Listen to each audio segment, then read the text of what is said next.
Gillis. I'm one of the master gardeners. We want to welcome all of you here. And this Charlene O'Neal is going to do a presentation today. At the end of the presentation, we will have some door prizes. So we'll have 3 different things, and she's going to give away the pot that she's making. It's one of the door prizes. We also have some books in the back that are from the Friends of the Library that you can buy for $1 a piece if you want it. You can just purchase it. So you can look at those as you're leaving.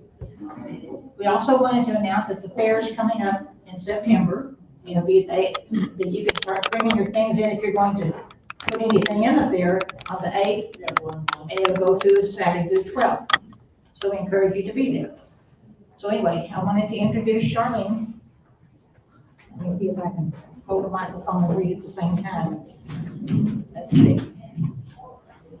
Charlene has gardened for 35 years and experienced in both vegetables and flowers. She's from Mena, Arkansas, and currently lives in Hot Springs with her husband, Randy. Her particular interests are container gardening and landscape design. She loves to take an empty container and complete a unique design that wows. Charlene is a realtor with Crowley Realtors Hot Springs. She is a volunteer for the deaf ministry of her church and the Hot Springs Board of Realtors Area School Camp for Kids program. Charlene completed her online courses and started working right away at our 2021 Garden County Master Gardener site. She is being mentored by, well, I was her mentor. She has a few years ago. I was her mentor back in the day when she started. And she looks forward to learning more about the Master Gardener program. Fast forward to 2025, and Charlene has volunteered at Garvin Woodland Gardens State Convention presentation, several garden clubs in Hot Springs, and Hot Springs Village presentation of container gardening, Farmers Market, Ask a Master Gardener. She was awarded Yard of the Month, July of 2024, Annual Plant Sale, Annual Fair booth, Technology Committee, and many others. Working a full-time job hinders more volunteering, but one day I will retire. That's what she says. And she also was just telling us when she lists houses, she helps stage those houses for sale. So she does a lot of this kind of work. And I'm going to have to hold her microphone for her so she can work with her hands. When I'm just talking, she don't have to, but we'll do the presentation. And this is a good mic, so that's good. So good morning, everyone. Nancy told us a little bit about me, and she was talking about of course I sell real estate, but I do a staging for curb appeal because that is so important especially in selling homes, but just for yourself, the curb appeal, just when you drive up to your house, it's so pleasing to look at. So I do staging, and I do them with containers. So you can move them around and do different things. I had to move some because water sprinklers decided to fill it so full. I had to pour water out and replant some things. So they're able to move around. But anyway, like Nancy said, I grew up in Mena, but I lived in Hot Springs 40 years. And I grew up in a family that farmed and gardened and canned and really didn't use containers. Everything was in the ground. And so what got me interested in it is that after I got married and was starting a family, I decided I need some flowers. So we were renting a property in Mena, and I didn't want to plant something and then not be able to take it with me, or didn't think I would take it with me. So I bought a little clay pot, and all I knew about then was marigolds. So I put some marigolds by the front door and kept them watered until my son was born. And I was so proud of those. I thought, this is so much fun. And we only lived 2 weeks in Mena before we moved to Hot Springs. So but when we moved here, we rented an apartment, and again, I got more and more interest of container gardenings because I didn't have any place to plant something. I didn't have a house I owned. I wanted to create my own flower beds. So I started studying containers, and there's so many different kinds. There's plastic, there's resin, there's ceramic. There is so many different kinds of containers and sizes. So today, I just chose one that's, it's kind of a resin one on the outside and more plastic on the inside, but it's very lightweight.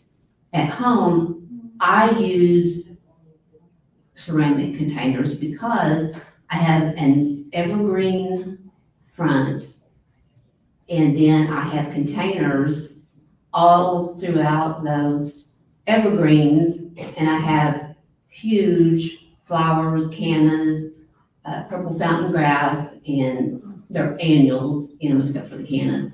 And you cannot even tell that they're in a container because I'm doing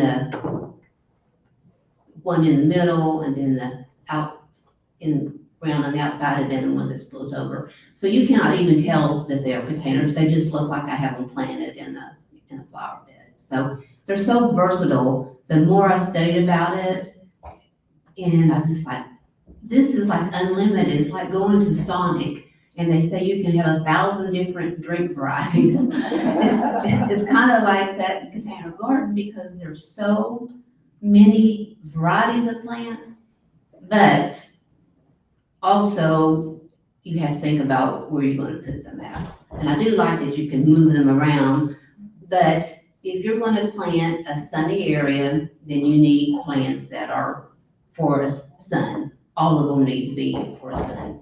If you're going to have a shade plant, then you need to have all your plants to be in the shade. Part sun, I have found this trial and error. When it says full sun, I have put some in a shade and that had some sun, and it did fabulous. So you just kind of have to trial and error some of them. Some of the tropicals, they like this one is, lots of water and lots of food. And I know some people use compost. And so I have a home that's on 1/4 of an acre, and it was nothing there. We bought 8 years ago. And now I say it looks like garden gardens, but it's my garden gardens, and I love doing it. My stress relief. Come home from work, and it's just I like to get up there, and even in this hot weather, it's hard, and so I have to water twice a day, and so I can't have them dying on me. So one of the design concepts, and that's one of the papers you have, is they have in the middle, they call a thriller. So that's going to be your tallest item. So before you go to a nursery or greenhouse, know the plants that you're going to buy, because I try to put blinders on and not see the other things that I like there, because when I don't, I come home with things and I go, what am I going to do with them?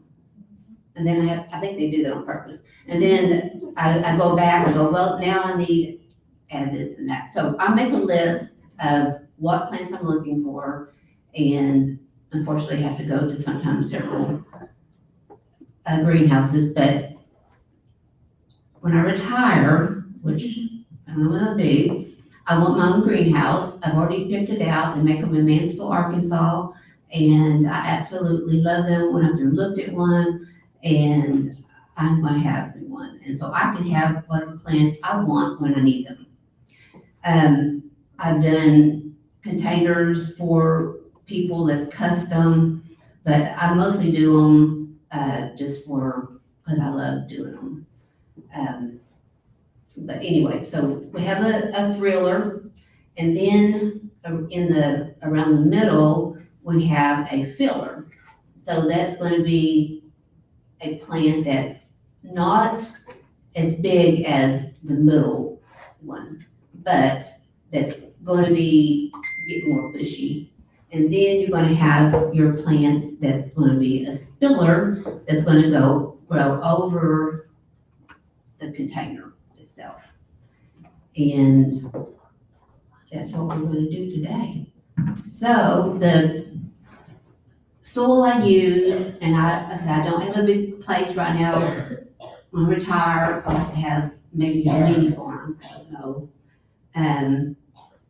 But I'll make my own compost.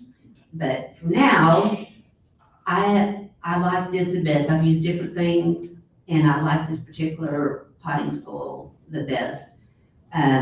It does have some fertilizer in it, but it is not near enough for plants that like to flower. All, of course, these don't, but those do until the hibiscus. And of course, it had to not bloom today as I wanted to, but I printed out a picture of what it looks like.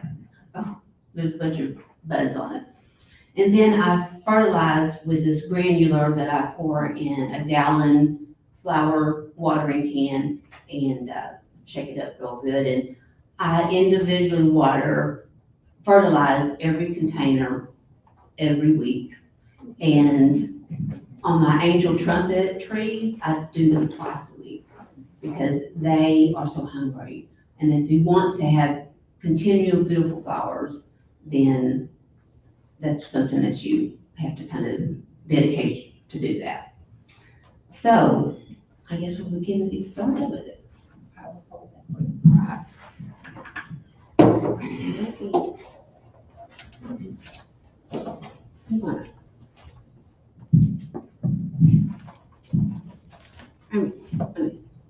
I'm going to show you a couple of pictures first. And I did not know we was going to have a PowerPoint, or would have that ready too. So this will look small when I get it finished. So this is one I done. Can everybody see this little one here? So this was a purple fountain grass and some coleus that I did a couple years ago. And in 6 weeks, this is what it looked like. Wow.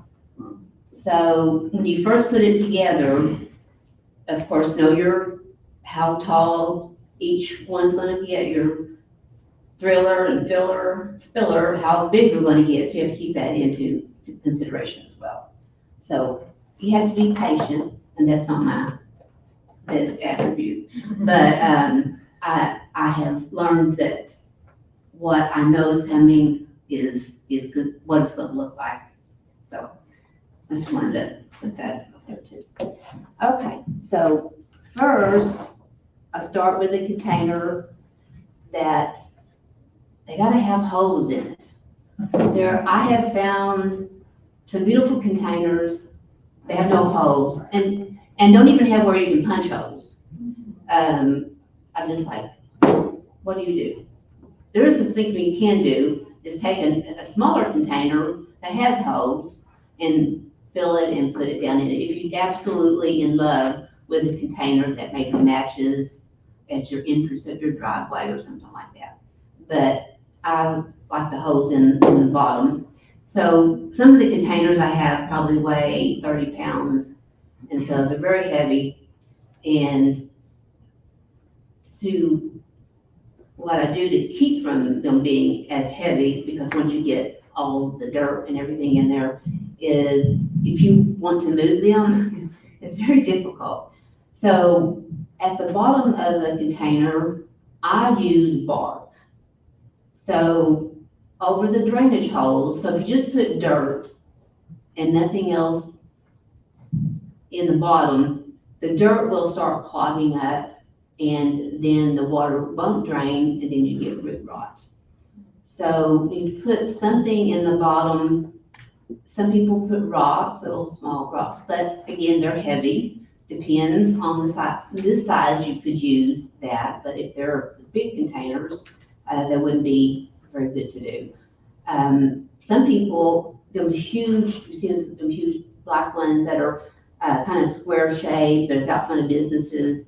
They they take like the styrofoam peanuts that you use for packing, and they'll put those in there and fill it way up. So you don't have to put so much potting soil and in it, because otherwise you're just bogging it down, and when you want to move it, it's very difficult. But I like bark because it's something that feeds the plants as well.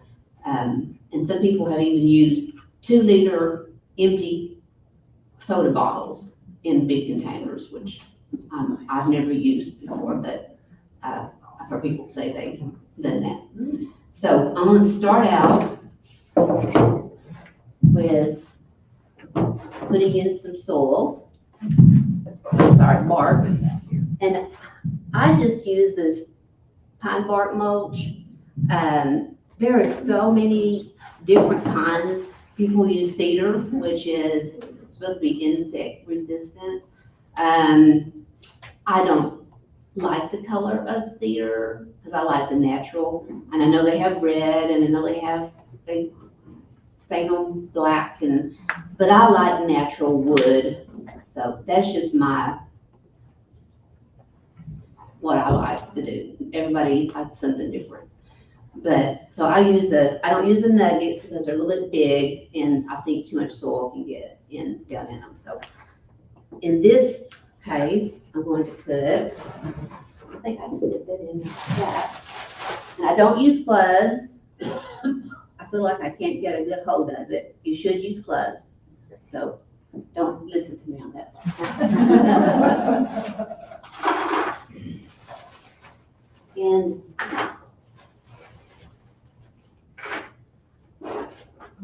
it depends on what you're planting of how much bark to put in there. So if I have a 18 or 20-inch container, and I'm going to put and I grow mostly annuals in containers because every year I change it up. So when somebody drives by my house, it's going to look different every year. People stop by and say, what are you going to grow this year? What's your color theme? So I do use a color theme. That's another one thing where I put this together. And I did print this. I didn't print it out on that sheet, but is the color wheel. Found it in my book. Most everybody's familiar with the color wheel. People use this in landscape design. They use it in interior design in houses. So I never thought I would be using that actually for flower gardens. So you've got different ways you can do it. I like to use offset colors on the color wheel because that adds the most vibrance that when you walk by or drive by, that's really going to stand out. Some people like to use all three shades by each other, and it's more calming effect to it. And I just like the wow factor, but some people just like to use the colors so I carry a color wheel with me a lot of times because I'll be out somewhere and I've seen this orange color plant, and I just have to stop, take a picture, and do my plant identity and see what it is because I like it so much. And then start looking at the colors. But so this is kind of going to be what this is the colors in it. So I didn't put very much bark in it because it's not a big container, and I do have larger plants. At the first of the season, in the end of March and 1st of April, you've got those little bitty bedding plants, and which is this time of year it was hard to find things, but you usually put more bark in it because their roots are not going to grow real long. So that just makes it lighter to move around. And I've had some that I thought, well, I think I'll do something different, or I go to a Master Gardener's show, and I'm like, that's how I fell in love with the angel trumpet trees, and also porterweed. I had never grown that before, and I fell in love with that, and I just have grown a lot of it. So we're going to start with the thriller, which is going to be a tropical hibiscus. So, oh, I'm sorry. There's tropical, and then there's the hardy, or the perennial ones. So this one does not like our winter. So you can bring it inside and put it out the next year, or have it in a south window. But the other ones that come up every year, they're not have the same leaves. They have huge flowers. I call them dinner plate, and they are absolutely beautiful. But I just like the tropical because I do so many annual type plants. So this one, of course, didn't cooperate. You wouldn't believe what I did to it this week. I babied and I fertilized and I watered and I fertilized. And it had a bloom on. They only bloomed for like one day, and then, but I brought a picture.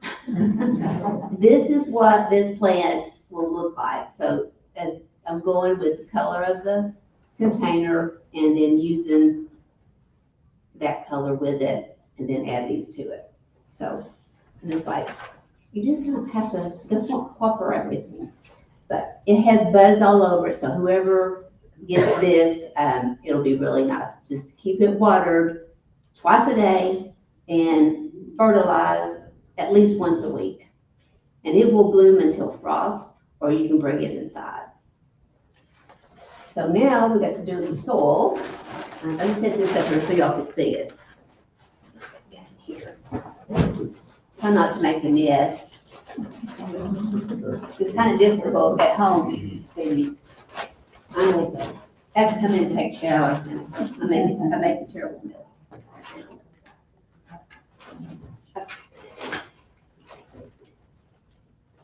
Again, I don't have to look. If you are digging in your flower bed, especially over winter and into spring, be careful. I'm not speaking of snakes. There is, I don't know if they call it some kind of worm that actually bites and is, they're kind of long and they're funny looking. I had a landscaper tell me about it this year, that he's seen one in Hot Springs. So I'm like, I better wear some gloves if I'm digging in the garden.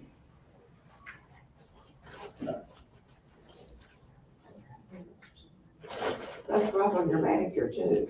Do what? That's rough on your manicure. Yeah, well, I'm glad I got a good manicurist because I come in there and she goes, I said, I've been gardening. That's because your nails look good. I said, I know. That's because you do them. But I just get some Dawn soap and some scrub. Get some oil. Let's see. So, look how much soil I've got in here. So, usually you want the soil, you want the plant to where the soil is right at the level of where the plant is at. That's pretty true for most that you plant in the ground. There's a few plants that they like to be just a little bit above the ground, but the container ones are pretty much the same as they want to be level, the soil level with the top of them. So, this one's being pretty easy with me. This is a pretty good one. This one's pretty healthy. So if it was root bound, you would want to loosen up the roots.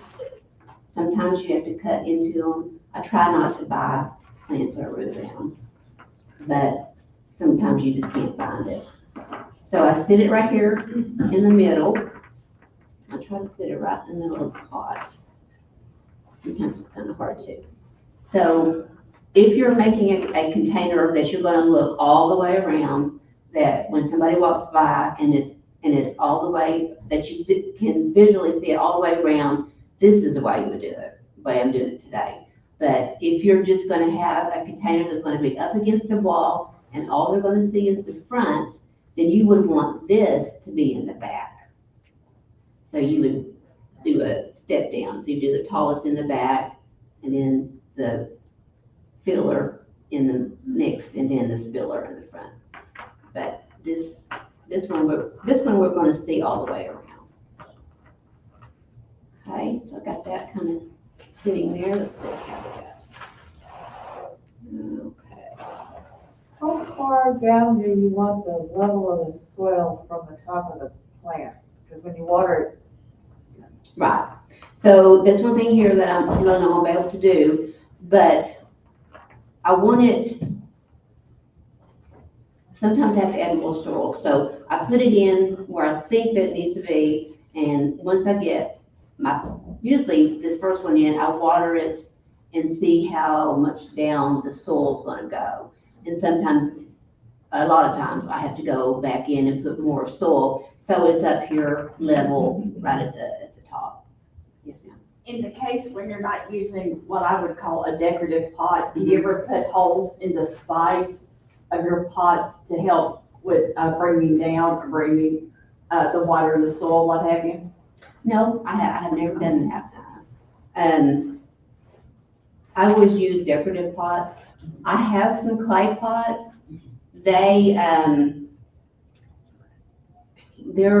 I have some, I put those in a flower bed that you won't be able to see them. But one thing with clay pots are porous, and so you really have to water them because they just evaporate the water out of them. Thank you. So we got him there. And so next I'm going to put these in here. So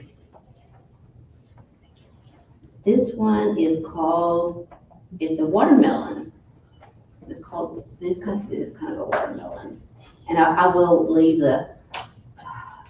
here, this one, I don't know where it got off to. But I do take this first one and then I fill more dirt in because these are smaller and so it'll be level with this. I need to put more dirt in because if I sit this one down in there, it's gonna go down too far.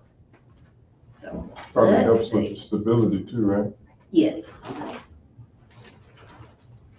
This is where the tarp comes in.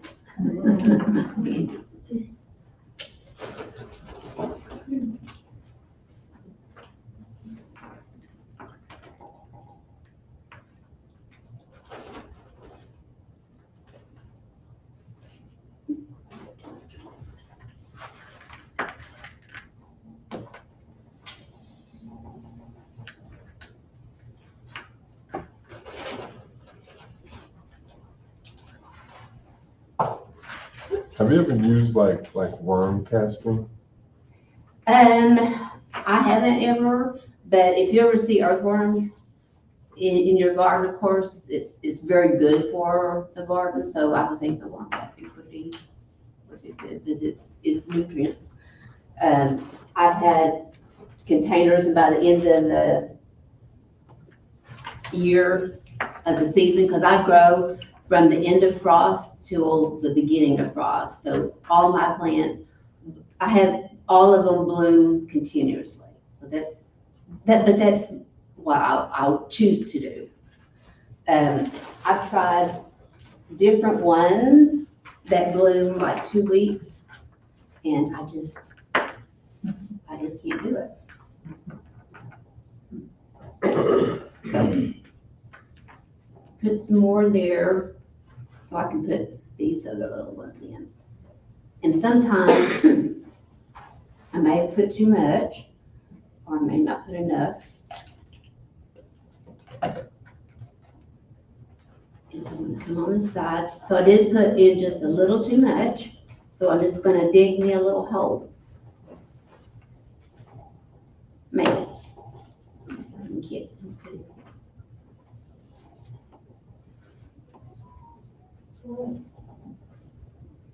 Okay. We'll go ahead and put the next one in there.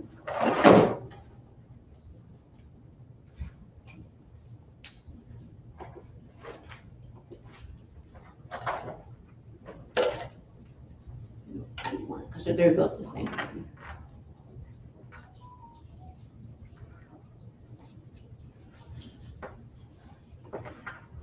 I was lucky to find these in this shape because these will grow over.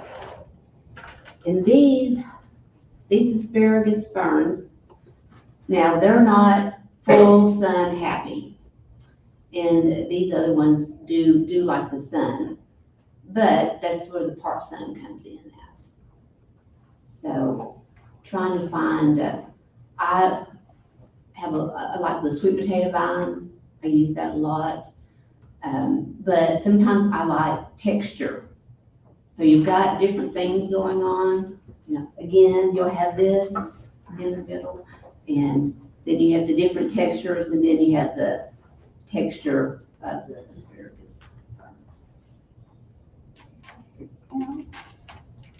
This one just about got root now, but it's happy. So I kind of talk like Bob Ross. This makes this little happy tree. That's what my husband said. Like, I guess so.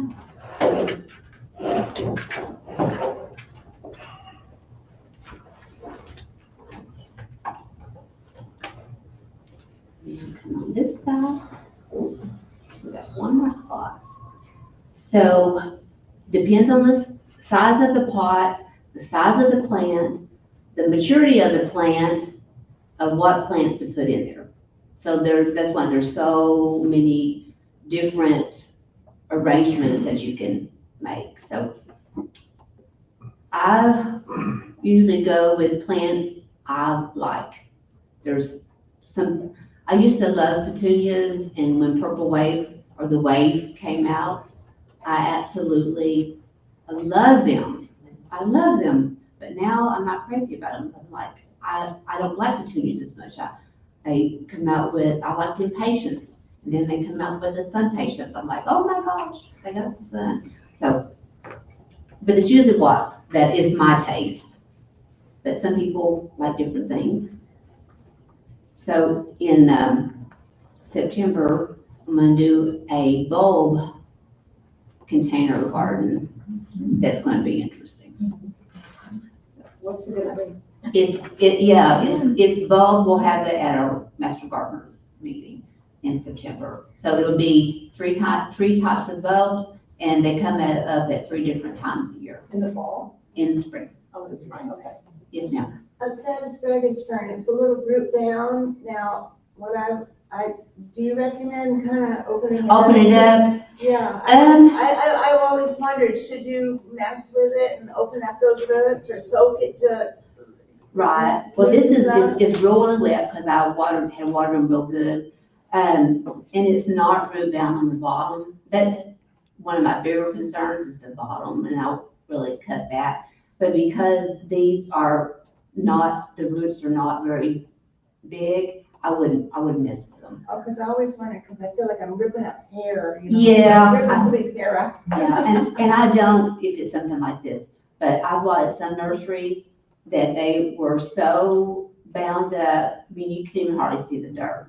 What do you recommend for root bound plants then? I mean, how can we gently open them up without ripping them? Just apart? soak them in water, put them in a pot that don't drain, and let them sit in water for a while, and that'll make the roots softer, and then you can, just be able to loosen them up. You have to trim some off, but like you said, it's giving a haircut. But you're helping it. It just, you hate cutting on it, but I soak them so they're soft and easier to work with.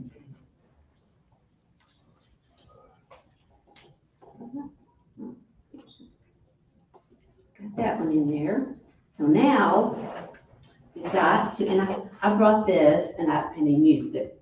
My dad, he wasn't a master gardener. His home looked like Better Homes and Gardens, but he was more of orchard, watermelon patches, pumpkin patches, corn, until it was vegetables. And his passion was roses, and they were tea roses. And anybody who grows tea roses knows they are very finicky and difficult, and he babied them things. So this was one of his tools. So I brought it to use and I didn't use it, but anyway, this was my dad's. And when he passed away and I sold their property in Mena, of my two younger sisters, I got the green thumb. And so they gave me all of Dad's gardening tools because one of them actually put plastic flowers in. So when I went to Mena one time, I said, this won't do. We're going to the garden center and we got plants, and I planted her. I think she did it on purpose, just so I would plant. Because then she'd take pictures, oh, look how pretty it's grown. So I'm just thinking of that now. She may have done it on purpose. Anyway, so now this is in here, but we still have some areas that's opened that needs some soil. I'll take a handful. Can get messy, but I kind of fill in those little gaps.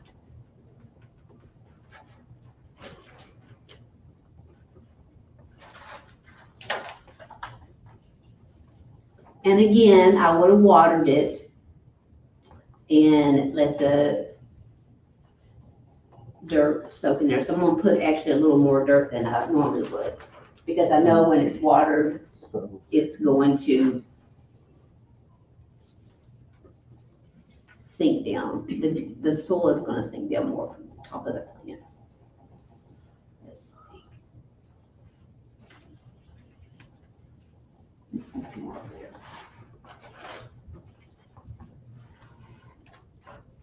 How many inches should you have between the top of the dirt and the top of the pot? Okay, that's a good question. So an inch or 2 inches the best, because a couple things.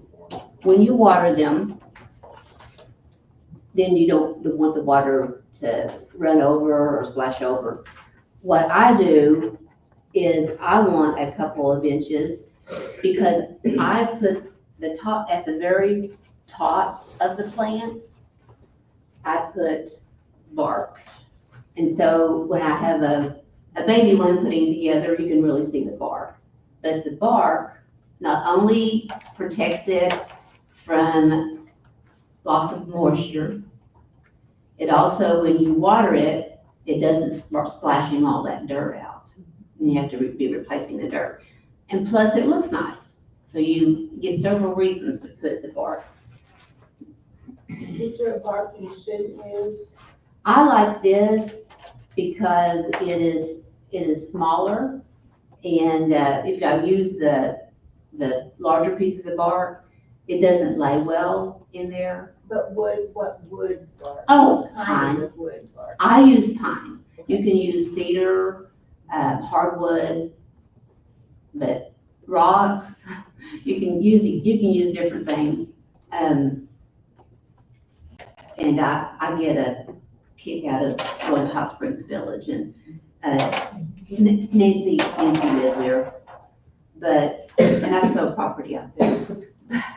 But so many use the gravel instead of grass. I'm just like, oh, let me put some grass up there. Yes, sir. Yeah, how do you keep the deer out? The deer ate up all my roses this year. Well, I have a 6-foot privacy fence around my garden. And we do have deer where I'm at, but I have not in 8 years had any deer jump the fence and come eat in my garden. But I know that is a problem. What my dad did, and he had blueberries and grapes and I said tomatoes and corn and apple trees. He just had a huge garden. He fenced in the whole thing with like chicken wire. And, you know, had a post and put the chicken wire around it. And over the top of it was a type of mesh that rain could go through. It's not the landscape fabric, it was a type of mesh. So we had the whole top cover to keep the birds out of the strawberries and blueberries and other critters getting in there and eating his other plants. Like a shading cloth? Like a No, shading I'm not sure what material that he used, but it was, he had it covered and you could water could go through it, but I'm not sure what it was that he used it, but that kept all of his plants from getting eat up. So if you were gonna plant something now, so it's like in my patio, I've had a lot of plants that are pretty much dead from the heat, and the sun, and not enough water, I guess. But, so if you were gonna plant something for the fall, what would you use for fall? Well, if the temperatures stay warm throughout September, which they're known to do, and I've talked to a nursery this week about it, you can grow marigolds, which I've always considered those an old-fashioned plant. You know, I want something different, something that's not something that my mom and dad grew. I didn't realize Dad grew it because it kept pests away from his garden. But after I started reading and studying more, then I realized why. But Dad would grow hollyhocks and hannahs and all kinds of other plants, but he always had marigolds on them. So those are good if you can find them. But for fall, you've got pansies, because they'll be coming out in September. They have Dusty Miller. Sometimes you can find Snapdragon, which are usually a spring plant, but they're for cooler weather. And so those type of plants. But all of mine that I grow will stay colorful until frost. But again, I'm watering them and fertilizing them a lot.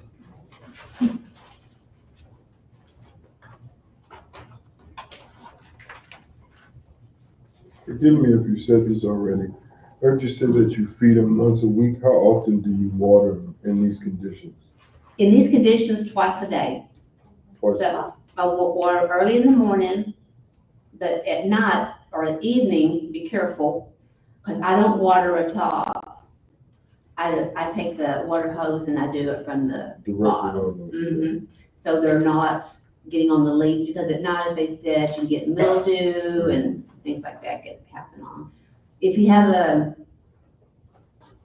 I've had there's a lady that lived on the lake that she had me do her whole swimming pool area on the lake, and she had all containers, and she had a drip system, like a soaker hose, but it was just a drip system that each pot had a timer that water would come on, and so that was really neat. I put vermiculite on top of mine and water them once a day. Okay. I have like 100 potted plants and they survive in the heat. And they're surviving the heat. That's good to know. Like I said, some of it's my stress relief. So when I get up there after a day and ask Miss Ann Martin over here, retired from real estate, the end of the day, you're ready for something fun. Dig in the dirt. Dig in the dirt. And so that's not necessarily the main reason, but that is one thing I enjoy doing, is doing that when I get home. In my vegetable garden, I had oak leaves from fall that I gathered from the yards. Mhm. People, they break them up, they bag them, they put them on the side of the road, and I just collect all of those. And I had some, and so my vegetable garden, because of the heat, I just threw them out there. on the vegetable garden and it's working really And well. well. He's using vermiculite, I'm using Oakley's. Okay, and that's better than having these. When I retire, that's what I hope to do, things like that. One thing with the leaves,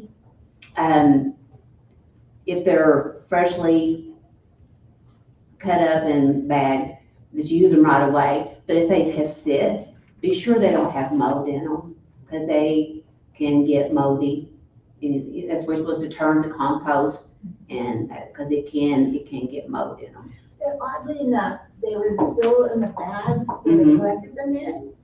And they didn't have They any. had been, heat treated, by Mhm. being in the bags, the heat killed any Kill everything. bugs, anything that was in there. Yeah. And then I threw it out on there, and oddly, I've always had bad problem with squash, especially zucchini. I couldn't get them to grow at all. They grow, bloom a little, then they die.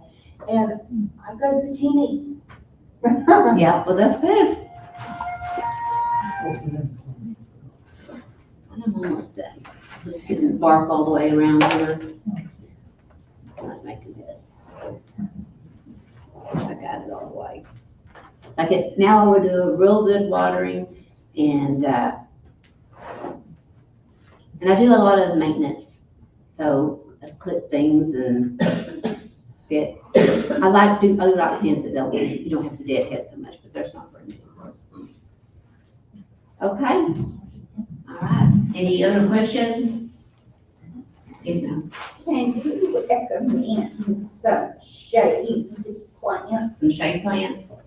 I live in a condo and I get no sun. No, I sun at don't all. have much space, Mm-hmm. so containers So you make had, sense, but that would not no, it wouldn't. do well. No, so you can grow, caladium, that kind of, what looks like an elephant ear for different colors.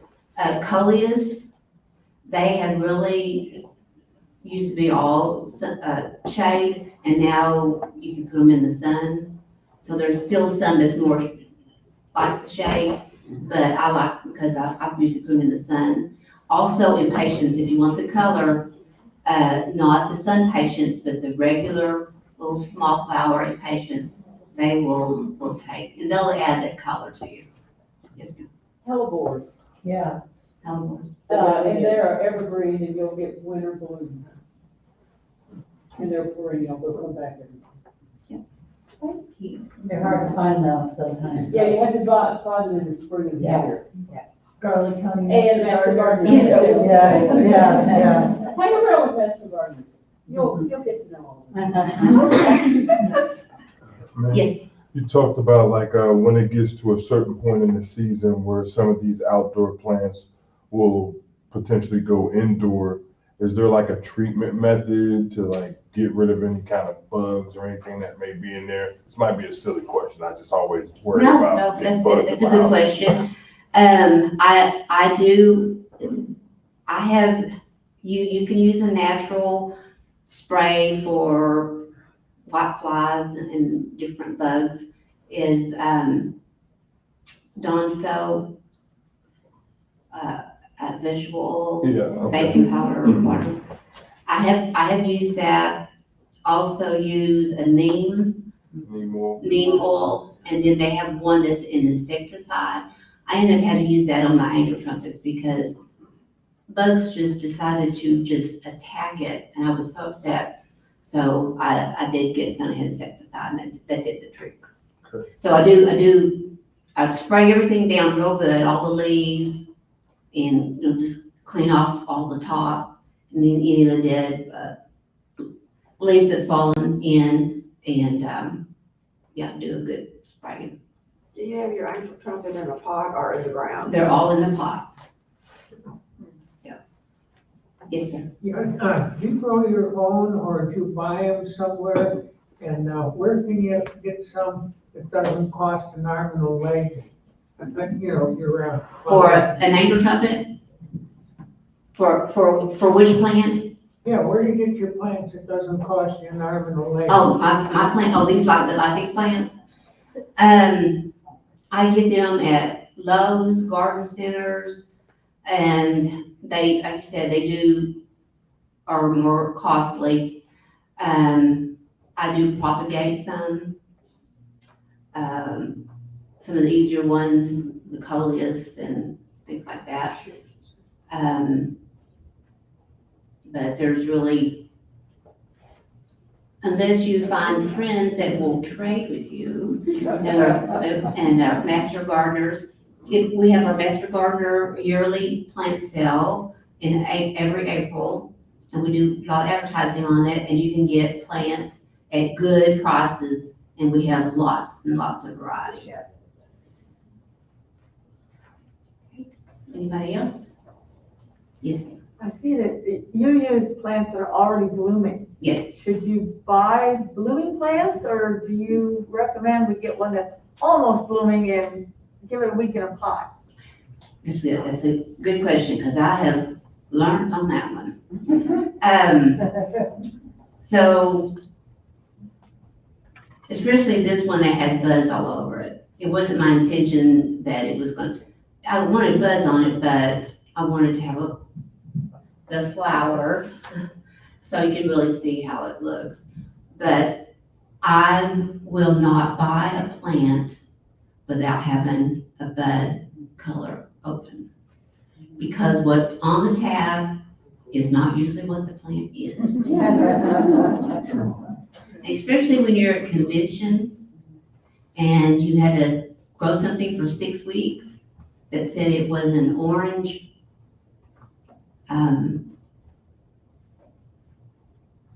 canna, and I used purple with it because it's opposite on the color wheel.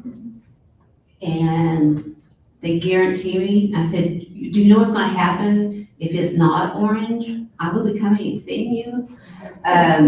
It wasn't orange, it was red.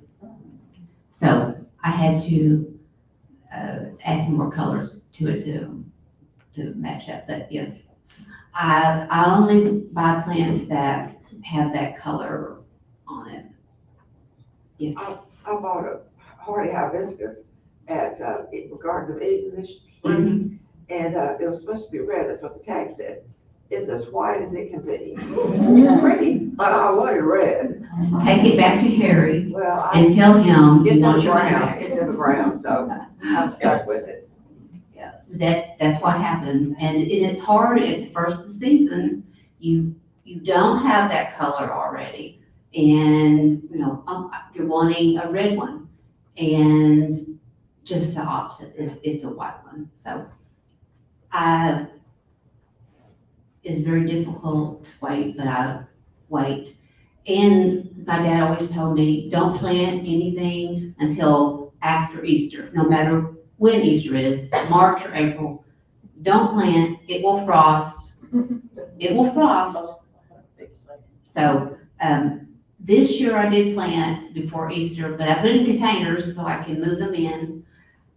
But That was really hard this year too, because March was especially warm. Yeah. And I just couldn't understand that I would plant something. But I waited until after Easter before I planted it. good for you, good for you.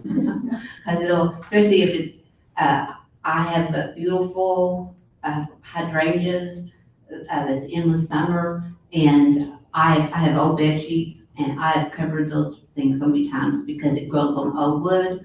And so I cover them, and then I take sticks of wood and put it at the bottom of the sheet so the wind doesn't blow them off. So last year we didn't have very many hydrangeas, and this year it's just gorgeous. Question over here. Yes. So I've heard that self-watering pots aren't good for plants. Is that true? Do they like contribute to root rot? I haven't ever tried them, and I would think it's a good idea, but I have not ever tried them in the sense that I want more control of the plant. So. I use them. Yeah, I just use the seedling trays, and if I'm not be able to water it regularly, I know it's gonna die. I just put it in some water at the bottom, just so it sucks up to the Yes, bottom, uh-huh. so you're not killing your plant. Yeah. And you can take it back out a day later when you have time. Yeah, I've done that too. So for your soluble solution there for the plant food, I've heard like some people say that they don't use the exact measurement that they have on them for their house plants. Like, what are your recommendations of? So I don't have houseplants. I just don't like houseplants. So if they're like these, I just use the little green The tablespoon smaller that comes with it. If they're my angel trumpets, I do a heaping one because they are very hungry and they're very big. So, and sometimes I'll put 2 in it. All your containers have holes in the bottom. The more you water them, the more the nutrients wash up holes. So the more you gotta fertilize them. Mhm. The more flowers on them, the more you gotta fertilize them. Again, stress relief. Yeah. But I enjoy it because it's my time alone and quiet. But you're right, yes. I used some of the off brands, Osmocote, whatever, it lasts for 3 months. Yes, I do And use you don't have to worry Osmocote. about it. I use Osmocote on all my evergreens. I have all kinds of evergreens. I use Osmocote every spring. It's 9 months. That every time it rains, it puts a little fertilizer in the ground. Yes, ma'am. My containers are on concrete, and so it gets very hot in the summertime. Is there a container material that you would recommend over other materials? First of all, I probably wouldn't set the container on the concrete. Have a little So, stand. I don't have all the, well, I put feet underneath. Okay. I do put feet, Mm-hmm. but still, just to retain moisture and, I have all kinds of containers, so I'm just wondering if one material is better than the other. Your clay is going to be the worst. Right, One it's to gonna use. absorb, Mhm. right, but, like a resin that's really thick. Yes, I use a lot of resin. So it has like double sides, is that better? Because some of them are plastic and pretty thin. Yeah, the plastic ones don't last very long. Uh-huh. You might get a season or two out of them. Right, But the resin ones is my favorite. is that, okay, right, thank you. Anybody else? Well, I was thinking for her, marble, you can find scraps of marble stuff, and I'm thinking like pastry dough, we use marble, to keep it cool, with a slab of marble underneath the pot. I know, something for the hot. You said a slab of marble? Yeah, like a chunk of marble, like a slate of it, Mm-hmm, then put the pot on top of it, it would keep it cool like pastry dough. mm-hmm. Or keep them little slight. I don't think it's gonna matter that. I think selection of plant is the biggest. Yeah. Marble will Yes. also heat up in the sun and keep it warm at night on a freezing night. Yeah, but it'll heat up at night in the summer, and if you don't start with a cool rock, it'll hit ambient temperature. So it'll get up to 90 degrees.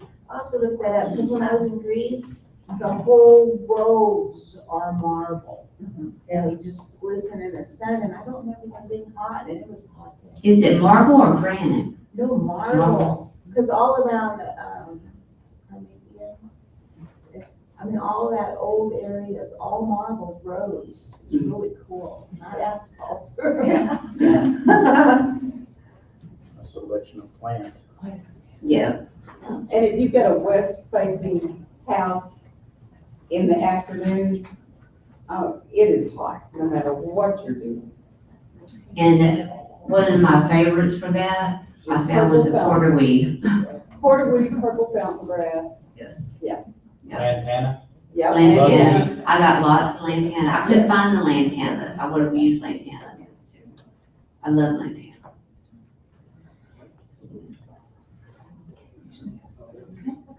Are we ready for Yeah, we're gonna have a drawing. a drawing? We got, 2 container garden books that we're gonna give away, and we're gonna give away that flower arrangement. So I think we'll give away the books first, and I'm gonna let you draw, Charlene. Y'all get your tickets out then. And she's gonna draw. Look, we got easy container garden, and we've got instance in hanger gardening, and they're both written by Pamela Crawford. Yes, these, See her on TV. yes, I see Pamela Crawford on TV. Yeah, she's on TV on the garden shows on Saturday. Garden Smart, I've seen her on there. I watch that all the time. these are two that I bought that I absolutely love. And I love her, I was interested in her, so volume 1, volume 2, and I thought that'd be a great. What's her name? Pamela Crawford. Pamela Crawford. Yeah, she's on that Garden Smart that comes on NPR.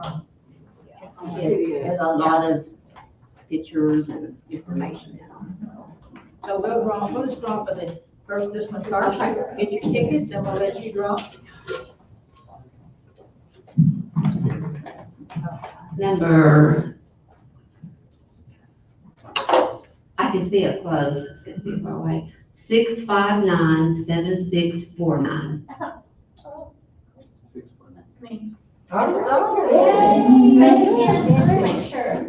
There you go. Say it again, let me make sure. It's a 6597649. That's me. Okay. All right, you're both. Good. Oh, when last time I was here? And I haven't been here in a while. Thank you. Better bring the prize next time. I know. Thanks. Okay, we're gonna draw for the other one.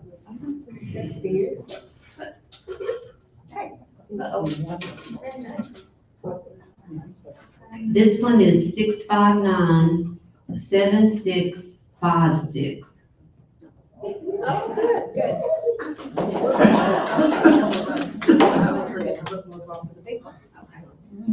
Okay, and then we're gonna draw for the big one, and wanted to let you know that we have those books are on the back from the Friends of the Library, you can buy for $1. And some gentleman brought in giant garlic, and their bulbs are back there, if you want them, you can take a bulb. Elephant garlic. Elephant garlic, that's what it is. Okay, here's the last one. Here's the last one.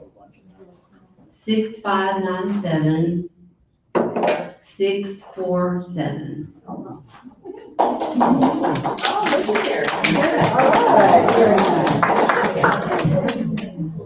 She can take her time. Okay, well, we sure appreciate all of you coming. We hope you enjoy it. Let me say something. Okay, I see several people here that are not master gardeners. So if you're interested in becoming a master gardener, I'll answer your questions, whatever. Give you an application. Yeah, we'd love to have you.